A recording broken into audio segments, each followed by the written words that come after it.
Landy? Landy, ikaw ba yan?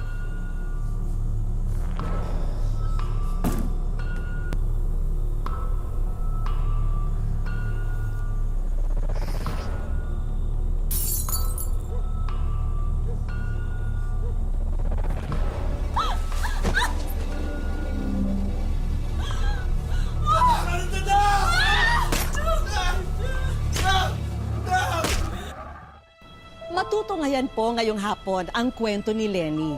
Siya'y gaya ng ibang ilaw ng tahanan na inuuna ang kapakanan ng kanyang pamilya. Ngunit ang kanyang paghihirap at pagtsatsaga ay tila mababaliwala nang dahil sa isang matinding karahasan na susubok sa kanyang pamilya.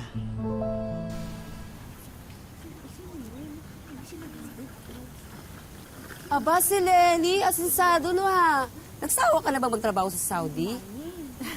Hindi naman ho. Nakaipon lang. Balita ko, matatapos na yung bahay niyo ha. Mabuti yan at puso ang nakawan ngayon. Oo nga ho eh. Sabi ho ng mister ko matatapos na daw yung bahay. Kaya, eto, umuwi na ho ako.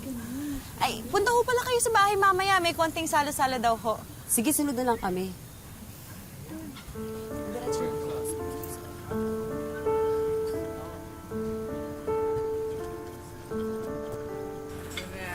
Sa'yo na to. Nandito naman ang misis ko eh. Uy! Maligaya pagbalik sa ating mansyon. Pasensya ka na, hindi kita nasundo. Kailangan ko samahan yung mga bisita natin eh. Okay lang yun. Ayoko rin naman kayong maabala eh. Pare! Welcome back! Tagay-tagay. Sige, mamaya na lang. Asan yung mga bata? Andito, ante. Alan! Ay, ang lalaki na ng mga anak ko! Tara na. Namiss ko kayo! Halika dito, halika Tara na, pagpahingayin muna natin si mama nyo. Tara na, pasok na kayo. Sige, halika. Sige, ipakita niyo sa akin yung bagong bahay natin. Halika. Pare, balik ka. Balik ako. Halika dito, palagay dito. Lenny, kita mo naman ha. Pinaghandaan namin yung pagbabalik mo. Masaping pulutan na hinanda ko. Tapos maraming alak.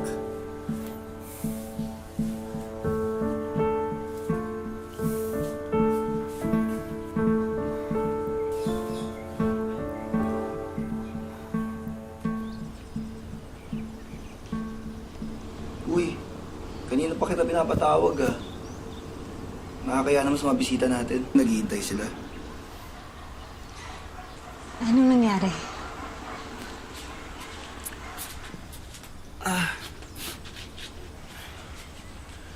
Ano ibig mo sabihin?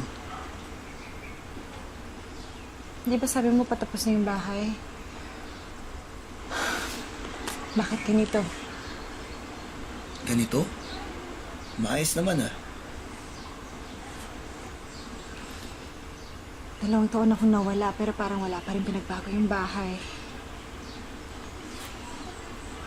Saan napunta yung mga pinadala kong pera? E di dito, sa bahay.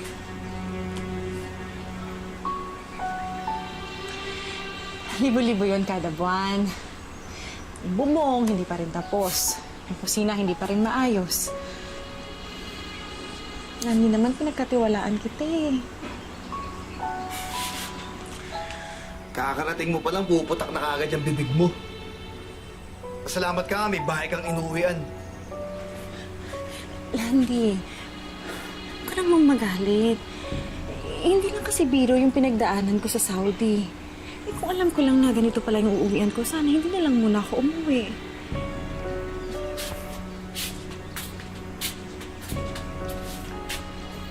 Kung ganyan lang yung pasalubong mo, sana hindi ka na lang umuwi.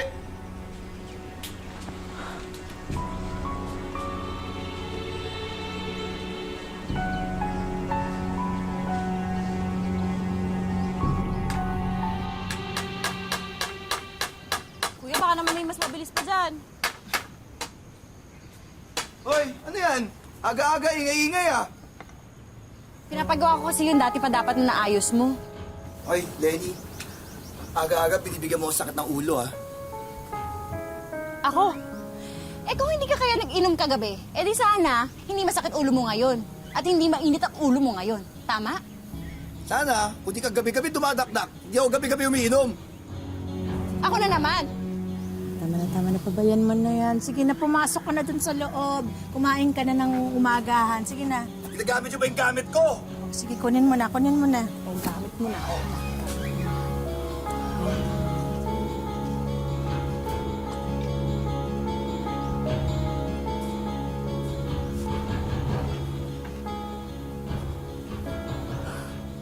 Ano, Manong? Kano pa bang babayaran ko dyan? Ito po, ma'am. Ito pa ho lahat ng babayaran ko. Baka naman ang pwede humingi ng tawad. Wala na kasi akong budget eh. Pasensya naman, ma'am. Yan ho talaga yung halaga eh.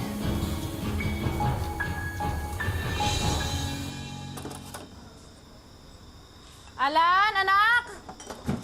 Po, Dumating na ba ang papa ninyo? hindi pa po eh.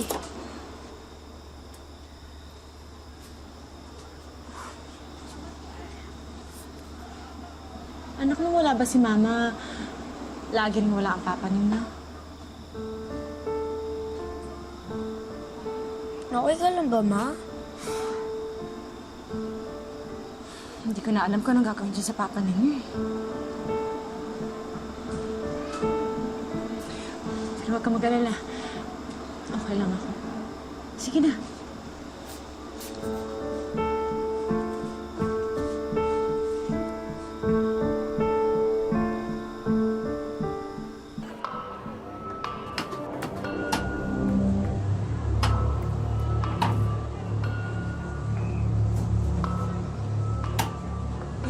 Lenny, ayos ka lang ba?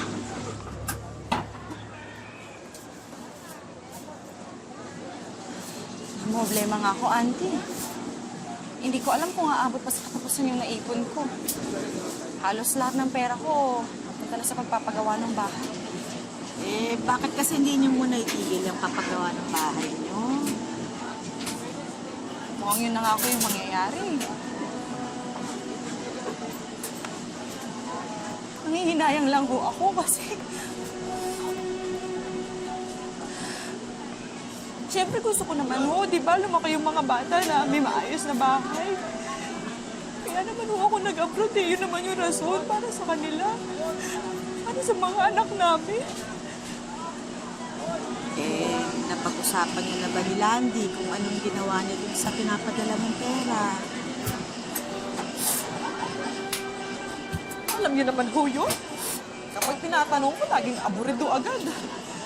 Parang ako pa yung masama. Anong plano mo?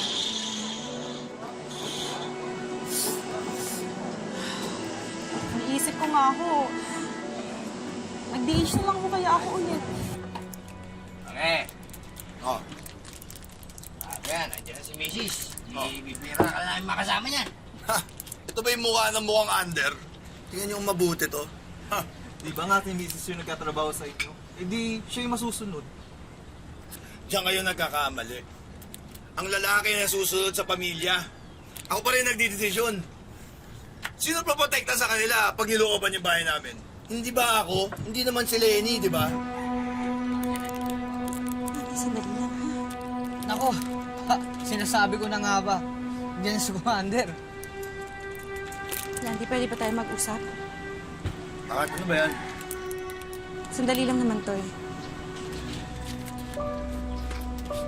Ikaw, Lenny, hapon na hapon, pinapainit mo ulo ko. Ako na nga eh. Hapon na hapon, nandiyan ka na naman nakikipag-inuman. Baka hindi mo alam, said na yung pera natin. Pero ano, wala ka pa rin ginagawa, hindi ka pa rin nagtatrabaho. Ikaw yung bunganga mo, tumigil ka. Huwag mo papayayin sa harapan ng mga kaibigan ko, ha? Hindi kita pinapahiya, ah. Sinasabi ko lang yung totoo na sumusobra na yung bisyo mo. Sana naman matauhan ka na. Tama na. Tama na yan. Sa loob pag-usapan to. Sige na, Lenny. Pero tama na. Ni Auntie, hirap na ako. Kailangan niyong malaman to. Hindi ko na alam kung saan tayo kukuha ng perang pangkain natin. Sino ba nagsabi sa'yo pakainin mo ako? At sino magpapalaman sa mga anak natin, ha? Ikaw! Ikaw na walang ginawa kundi uminom araw-araw, gabi-gabi! Pare! Ikaw wag kang makialam! Kailangan malaman ng babaeng to kung sino masusunod sa pamamahay namin! Pamamahay! Yan! bahay na yan ang pinagmamalaki mo! Nasabi mo ipapagawa mo! Pero pinag-ipunan ko at pinaghirapan ko na hindi ko alam saan mo dinala! Halos mapatpun yung kamay ko! Akalinis na mga kumbeta sa Saudi! Pero wala pa rin nangyari! Susubukan mo! Susubukan mo! Ha? Tama mo! Cool ka lang! Cool ka lang! Hindi naman naman nagkukulo ka! Cool ka lang! Tayo mo na! Kalawtang na loob, balikan na. Halika na! Inom na tayo! Ano? Cool ka lang! Kawahan!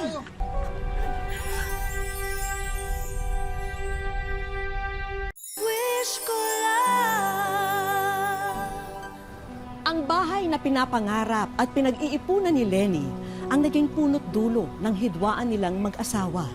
At ngayon, ang tahanang ito ay babalutin din ng isang malagim na trahedya.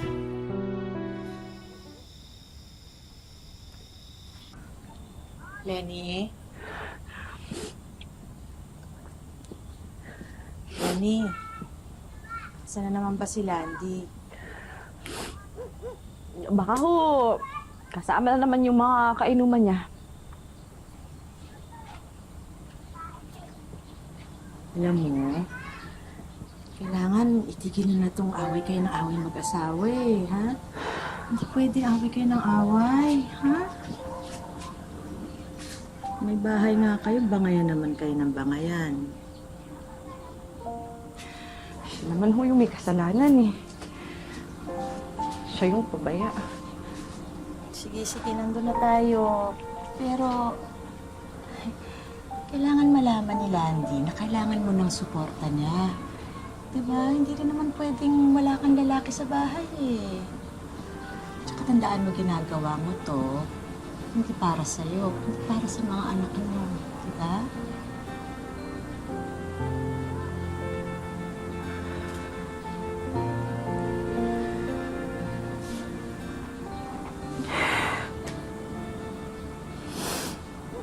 Andy, ang gusto ko lang naman kasi sana naiintindihan niyo kung saan ako nang gagaling, di ba? Dapat naiintindihan niyo ako. Sige. Mamaya, pagdating niya, kakausapin natin siya, ha? Tayong dalawa. Tutulungan kitang paintindi kay Landy. Talaga po. Sige po, salamat po, Auntie. Ha? Sige, tama na. Pahinga ka na kaya muna.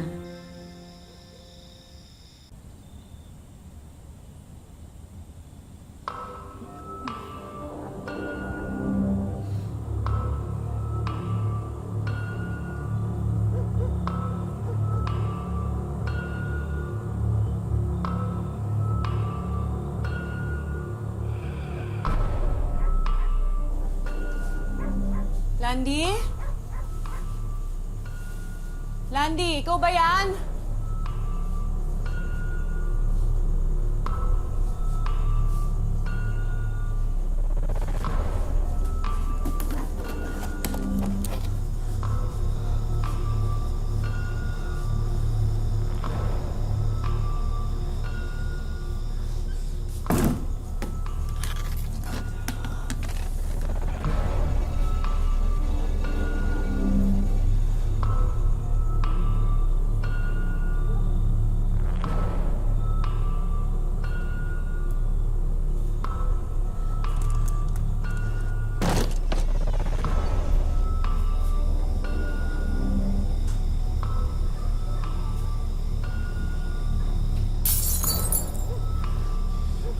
Lasing ka na naman. Hindi mo na talaga ako binigyan ng kahihiyan. Nakakaya ka sa mga kapitbahay. Puro ka nalang inom araw at gabi. Kaya nga tayo nawala ng pera dahil dyan sa bisyo mo. At ayaw mo pa rin tumigil? Maawa ka naman sa mga anak mo. Ang dami mong satsat, ha? Ang dami mong satsat! Ha? Tumimig na! Tumimig na! Tumimig na! Di mo ba ako sinabi? Kung gusto mo ngayon umamin ang buong buhay mo, sige, magsama-sama kayo ng kabarkada mo. Muna kami indamay! Huwag ka dito! Matuto ka na sa katuwin ako, ha? Matuto ka na sa katuwin ako! Lalaki ako, ha?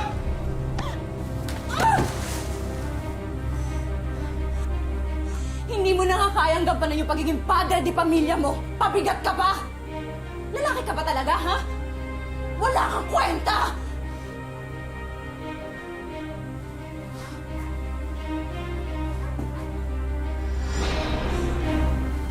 Landy, anong gagawin mo dyan? Bitawan mo yung itak. Ano? Bitawan mo yan! Ano? Ha? Mamagaling ka pa? Ha? Ano? Ano? Tuturuan ka ng leksyon! Ha? Ano?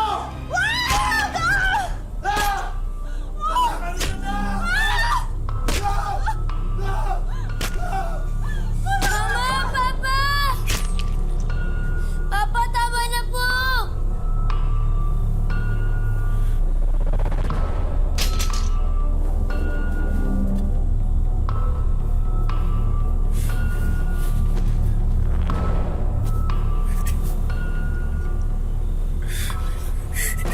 Lenny!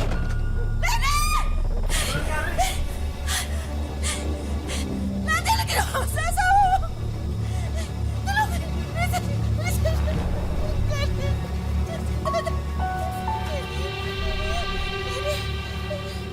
Lenny! Lenny!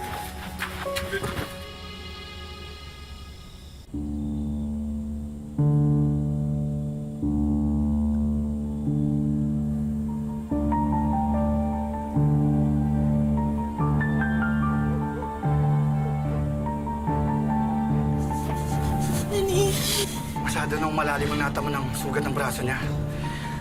Baka mahirapan na tayo mabalik ito. Hindi, Dok. Hindi pwede, Dok. Kailangan niyo siyang tulungan, Dok. Kailangan niya gawa ng paraan.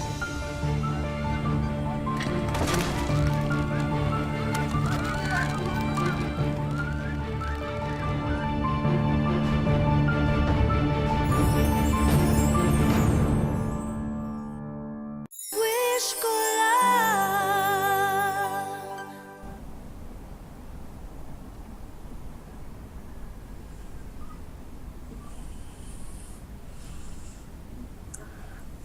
Auntie.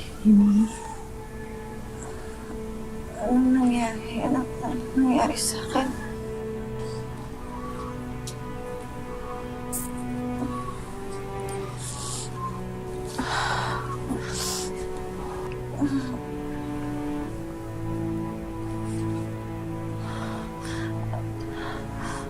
Auntie, bakit? Bakit? Hindi ko magalaw yung kamay ko. Auntie, anong nangyari sa akin? Muntik nang maputol yung braso mo. Mabuti na lang mabilis na agapan.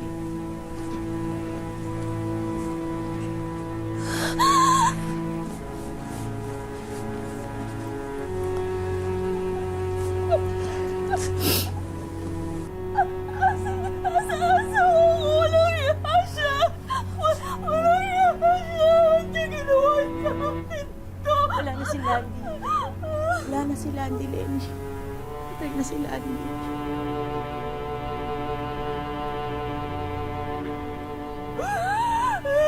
Hindi mo ayos na. Namunin na sana pinatay na lang niya ako. Sana pinatay na lang din niya ako. Sana pinatay na lang din niya ako. Huwag ka magsalita ng ganyan. Lenny, mga anak mo, Lenny. Hintay ka ng mga anak mo, Lenny. Pinatay na lang niya ako.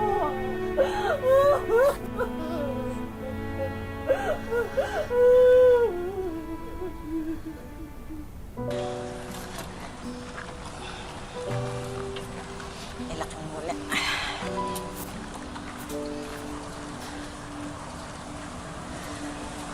Alam ko na mahirap ang pinagdadaanan mo. Pero sana isipin mo palagi na hinihintay ka ng mga anak mo, ha? Kaya kailangan mo magpakatatag. Binigyan ka ng Diyos ng isang pang pagkakataon. Kaya huwag tayong mawawala ng pag-asa, ha?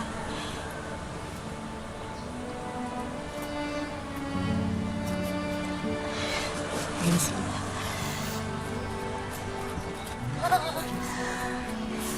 Akala namin ka na babalik? Nandito na ako ulit. Nandito na ulit si Mama. Huwag mo na kaming iwan ulit, ha?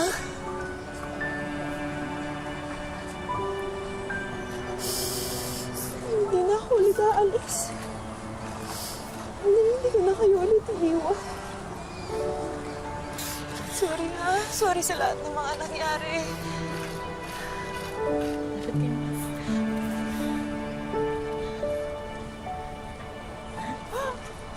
Pasan din natin lahat ng ito.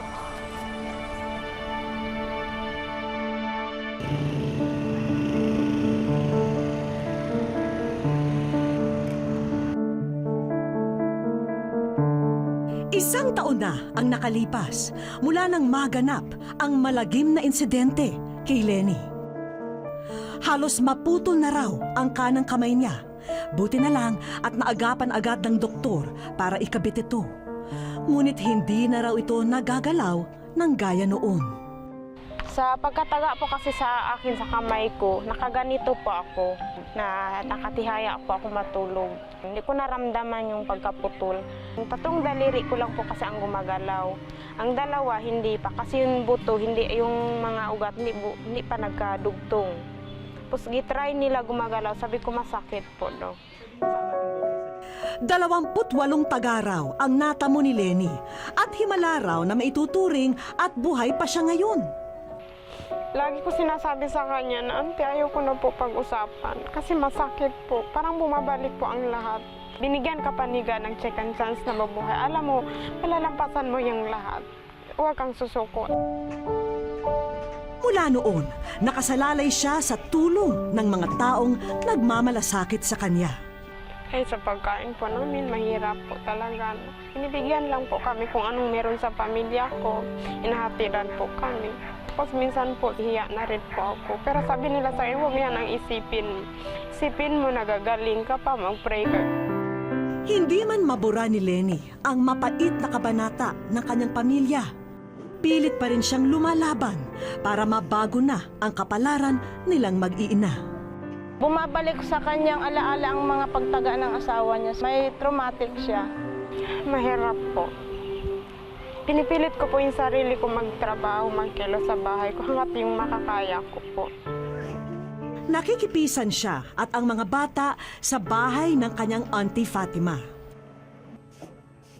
At para makatulong sa gastusin dito, tumatanggap siya ng labada. Ate Fatima, thank you po sa lahat-lahat. Hindi ko po kayo makalimutan habang ako ay nabubuhay po. Labanan ko po ang lahat para po. Hindi ko po makalimutan ang lahat ng mga advice mo sa akin. Nandito lang ako habang nabubuhay ako, tutulong ako sa iyo. Sa aming pagbabalik, Wish ko lang po. Yan po ba yung Wish ko lang.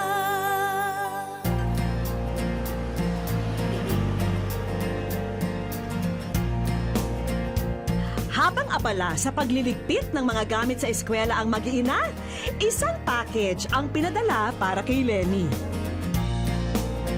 Tao po. Hello po. Magandang hapon. Ikaw po ba si Nele? Ako po. Hindi lubos maisip ni Lenny kung kanino nagmula ito. Gamit po ng mga bata. Isa-isa nang tinitignan ni Lenny ang laman ng padala. Masaya po. Kasi ngayon lang po ako nakaano ng ganito. Hanggang sa bumungad sa kanya ang isang photo album. Nakalakip dito ang mismong liham na ipinadala ni Lenny sa Wish Ko Lang. Dear Sir, maawis ko lang. Ako po si Lenny, Lamigan, Takpan. Wish ko lang po. Sobrang happy po. Kasi nakakatulong po kayo sa mga anak. Lalo na po sa aking mga anak. Natutuwa rin kami sa pagpunta ninyo sa amin. Maraming salamat.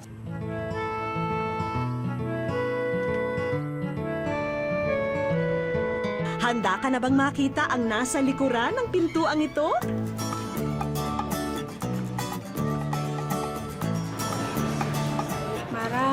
Maraming salamat po sa wish ko lang.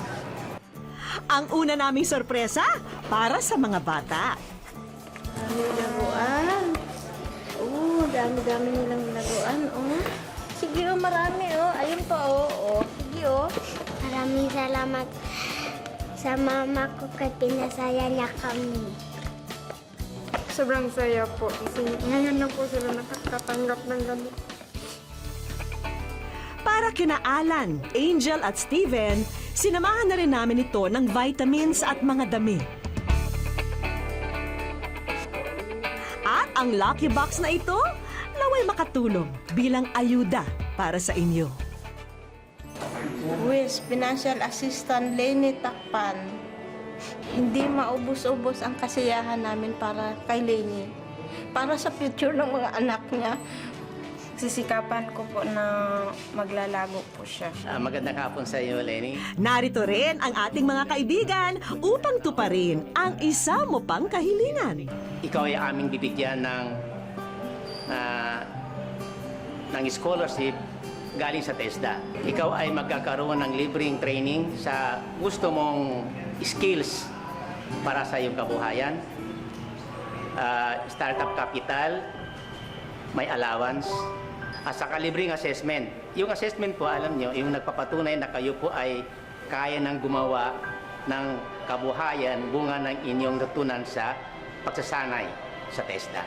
Maraming salamat. Wala pang ano yan.